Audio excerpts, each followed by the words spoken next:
لو شوا ديال دياز اللي كيلعب في مستوى عالي واللي بروفيسيونيل واللي بعد دا شوا ديال لاعب حمار، لاعب اللي بت. هادشي انا اللي بقى فيا الحال ان السنغاليين في ارضيه الملعب قاموا بهذيك الاحداث التي لا توصف. انت عندك عرس كروي خسر الملايير، ويعني ودرت مع السنغال ومع غير السنغال ما يعني ما عمرو عاشوا في حياتهم، وفي التالي يجيو يعاملوك بهذيك الطريقه. ويجي مثلا يعني بقى فيا الحال مش الركراكي واللاعبين المغاربه يمشيو وكانوا يتوسلون للسنغاليين باش يرجعوا يلعبوا. انا راه بقى فيا الحال ما فهمتش شنو الدور ديال الركراكي يمشي يتوسل للسنغاليين باش يوليو يلعبوا.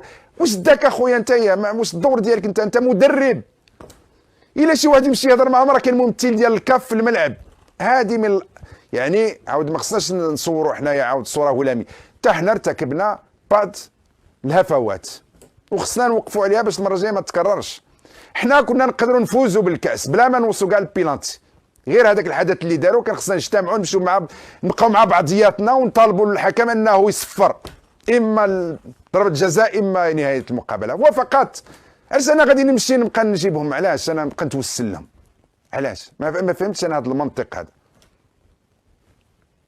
يعني هذا المنطق ديال الخضوع وكذا منا انا يعني راه باقيه فيا لحد الان. ومن بعد هذه المباراه من بعد كاع ما وقع الركراكي يمشي يبغي يسلم على المدرب السنغالي، والمدرب السنغالي ما يبغيش يسلم عليه ويبقى يجرب يعني يسلم عليا بزز. واش ما فيكش النفس؟ انا ما فهمتش. انا راه غادي نطرطق.